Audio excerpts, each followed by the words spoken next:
이제 일조권 문제가 소송으로 대부분 이어지는 것으로 알고 있는데, 이제 그 신축 건물을 짓는 시행사 또는 사업자가 패소하게 된다면 금액적으로 피해 보상을 하게 되는지, 건축이 중단되는 사례까지 발생할 수 있는지. 이제 이런 환경 침해로 인한 소송을 하면은 손해배상 청구 소송을 하죠, 보통은. 그러니까 수인 한도 기준을 말씀드렸잖아요. 그래서 이 기준을 넘어섰다, 뭐 1조 침해를 예를 들면 그렇게 됐을 때는 이제. 안녕하십니까, 아이비토마토 노재욱 기자입니다. 신축 아파트가 계속 지어지면서 일조권에 대한 논란이 곳곳에서 여전히 지속되고 있습니다. 소송으로 이어지는 경우가 다수인데요. 오늘은 일조권과 관련한 법률 상식 알아보는 시간 갖도록 하겠습니다. 오늘도 법무법인 신목의 김예린 변호사님과 함께 하겠습니다. 네, 먼저 신축 건물이 지어지면서 기존 아파트의 일조권이 침해받는 경우에 이제 환경 분석을 감정하는 것으로 알고 있는데요. 이 경우에 이제 총 일조 시간과 연속 일조 시간이라는 개념이 쓰이는 것으로 확인을 했습니다. 둘의 차이점에 대해 설명해 주실 수 있으실까요? 이게 일조권이라는 거는 일정 시간 이상 이제 그 일조를 받지 못했을 때 어떤 손해배상이나 이런 것들이 이루어진다라고 보시면 되는데, 이게 그냥 내가 새로 짓는 건물로 인해서 조금 햇빛을 덜 받게 됐다, 이것만으로는 이제 그 일조 침해로 인한 손해배상 청구나 이런 것들이 어렵다고 보시면 돼요. 그래서 이게 법원에서 명확하게 규정하고 있는 수인 한도라는 개념이 있어요. 그 참을 수 있는 한도를 넘어서면 그러면 이제 그 손해배상 청구나 뭐 이런 것들이 받아들여진다라고 보시면 되는데, 동짓날 기준으로 8시부터 16시까지 그 사이에 이제 8시간이잖아요. 그 중에서 일조 시간이 4시간 이상 확보가 안 된다. 이거는 띄엄띄엄 이제 확보된 그 일조 시간이 총 합계가 4시간 이상이 돼야 되는 거죠.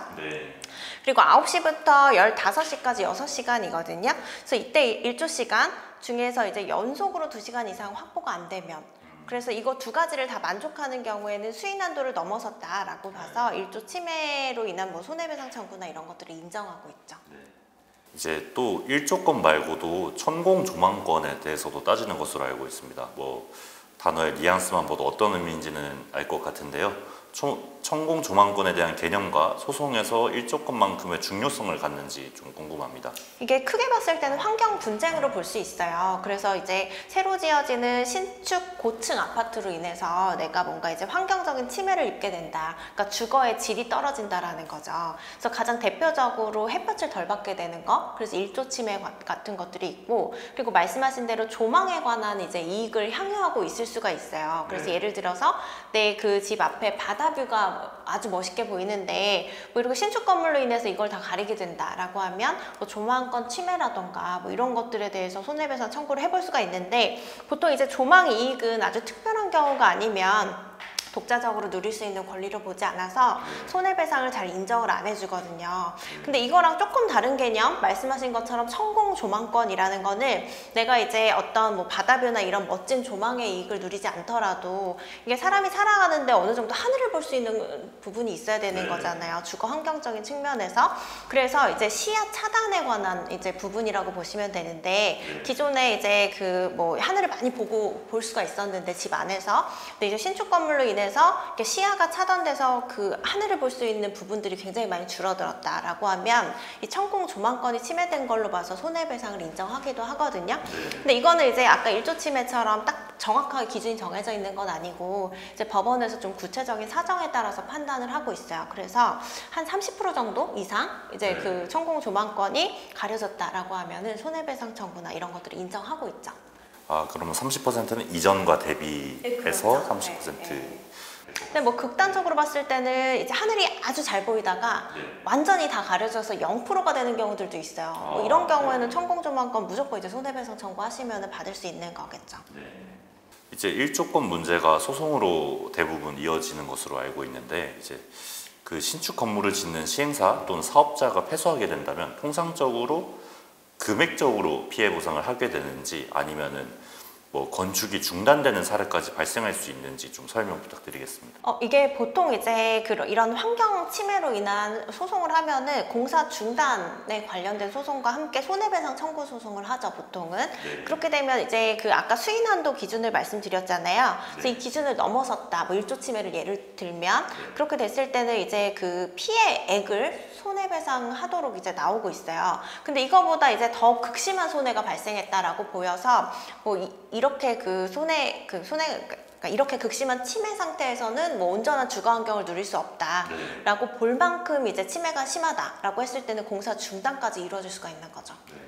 말씀하신 그 수인 한도, 사람이 참을 수 있는 한도를 너무 넘어섰다라고 이제 법원에서 판단을 하면은 최악의 경우에는 건축 자체가 그렇죠. 멈출 수 있다는 네, 말씀이신 그렇게 될 수가 있죠. 겁니다. 그러면 이제 만약에 피해 보상액을 책정하게 된다면 어떤 뭐 법적 기준이 마련돼 있을까요? 이게 피해 보상액은 기본적으로 위자료. 그래서 내가 정신적으로 이렇게 온전한 뭐 주거 환경이나 뭐 이런 것들을 누리지 못해서 있게 되는 피해를 받으실 수 있다고 보면 되는데, 이거에 더해서 집값이 떨어질 수밖에 없잖아요. 뭐 일조 침해가 이루어진다거나 뭐 밖에 아예 시야가 차단돼 버리면 사실 이런 집 같은 경우에는 뭐 거래가 되기가 쉽지가 않기 때문에 집값 하락분까지도 이제 손해배상 청구를 할 수가 있게 되는 거죠. 만약에 변호사님께서 실제 일조권과 관련된 소송을 맡으신 경험이 있으시다면 뭐 해당 사례에 대해서 뭐 잠깐 설명 부탁드려도 될까요? 이게 실제로 지자체에서 뭐 건축 허가를 내주거나 할 때 주변 단지의 뭐 일조 침해 여부나 이런 것들을 심사해서 이제 내주도록 되어 있기 때문에 이게 일조 침해나 이런 것들이 별로 없을 거다라고 생각하시는데 생각보다 굉장히 많아요. 일단 짓는 거죠. 일단 짓다가 이제 어떤 일조 침해나 이런 것들이 발견되면 주민들한테 그냥 금전적으로 보상을 해준다거나, 또 이제 뭐 그냥 넘어가는 경우에는 보상 자체도 안 해준다거나 뭐 이렇게 그냥 짓는 건데, 실제로 이게 일조권 소송이 굉장히 많아요. 그래서 이제 그 제가 하고 있는 곳 뭐 대표적으로 몇 군데 말씀을 드리면, 이제 여기는 이제 바닷가에 있는 곳이에요. 그래서 일조 침해 부분도 문제가 있지만 이게 바다에 대한 조망권이 굉장히 잘 누릴 수 있는 곳이었거든요. 근데 이게 바로 앞에 이제 그 고층 아파트가 들어서면서 거의 바다는 아예 안 보이고 하늘도 잘 보기가 어려운 그런 형태여서 뭐 천공 조망권이나 이런 부분에 대해서 다투고 있는 사례도 있고, 또 여기도 마찬가지로 이제 바닷가에 있는 한 마을인데 여기가 이제 아파트 같은 것들이 사실 잘 없다가 이제 아파트가 들어서기 시작한 거죠. 근데 여기 이제 기존에 사시던 분들은 단독주택인데 또 지대가 낮아서 여기가 침수 피해 지역이에요, 원래가. 그런데 이게 대규모 단지가 들어서다 보니까 여기가 아스팔트나 뭐 이런 것들도 다 깔고, 그러니까 그 해가 안 드는 것뿐만 아니라 뭐 침수 피해나 이런 것들도 더 빈번하게 발생하고 이런 일들이 발생하는 거예요. 그래서 이제 주민들이 뭐 이 부분에 대해서 뭐 공사를 멈춰달라라던가 아니면은 이제 공사를 하더라도 설계를 좀 바꿔달라 뭐 이런 식의 이제 소송을 진행을 하고 계시죠. 사실은 이제 일조권과 관련된 논란이 사실 뭐 올해 수십 년째 지속되는 것으로 알고 있습니다. 제가 알기로는 뭐 1994년도 뭐 이때부터 뭐 논란이 된 걸로 알고 있는데, 근본적인 문제점 자체는 무엇이라고 생각하시나요? 인허가를 내줄 때 면밀하게 보면 사실 피할 수 있는 부분들이 있거든요. 그래서 이게 일조 침해라는 거는 사실 요즘 기술들이 다 좋아서 시뮬레이션 돌려보면은 짓기 전에도 다 알 수 있어요. 그럼에도 불구하고 이제 이런 것들을 좀 무시하고 허가를 내준다거나 아니면은 뭐 그냥 이게 이런 부분들을 좀 개선해서 설계를 해야 되는데 건축하는 입장에서도 그냥 막 짓는 거죠. 그래서 미리 피할 수 있는 방법이 있음에도 이게 그냥 건축이 이루어지는 부분들이 있기 때문에 좀 더 사전에 면밀하게 검토할 필요가 있을 것 같아요. 어떻게 보면 좀 지자체에서 좀 더 면밀하게 검토할 필요가 있고, 그리고 이제 뭐 사업자로 표현해야 될까요? 그러니까 너무 이제 수익만 바라보고 이제 지으면은 안 된다는 말씀. 그렇죠. 그리고 그 주변 인근 주민들과도 좀 어떤 뭐 소통이나 협의가 필요한데 실제로 그런 경우가 잘 없어요. 그런 경우가 잘 없어서 그냥 짓고, 그리고 거기에 대해서 이제 주민들이 항의하면 뭐 이제 거기서 조금씩 이제 뭐 배상의 범위를 넓혀나가는 뭐 그런 형태로 이루어지기 때문에 사실 좀 사전에 좀 어떤 소통이나 협의도 있어야 되지 않을까라는 생각이 많이 들더라고요. 그러면 이제 사실 소송으로 넘어가기 전에 이제 그냥 사업자 쪽에서 먼저 보상을 해주는 경우도 많다고 보면 그런 경우들도 있어요. 그래서 그런 경우에 이제 그렇게 해가지고 적절한 선에서 협의를 해서 주민들한테 보상을 해주고 공사를 한다거나 그런 사례도 있는데 거의 없다고 보시면 돼요.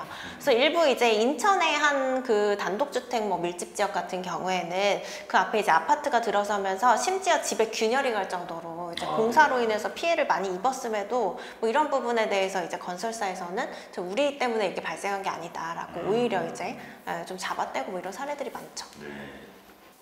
네, 마지막으로 이제 최근 주요 재건축 단지들이 이제 대부분 초고층으로 네. 설계를 하고 있습니다. 뭐 60몇 층, 뭐 49층 얘기도 나오고 이제 최근에 그 서울시장 오세훈 서울시장이 이른바 35층 룰을 폐기를 했잖아요. 그러면은 더 앞으로는 초고층 단지들이 많아질 것으로 보이고 더 일조권 문제가 더 많아질 것으로 보입니다. 근데 어떤 해결책이 좀 필요하다고 보시나요?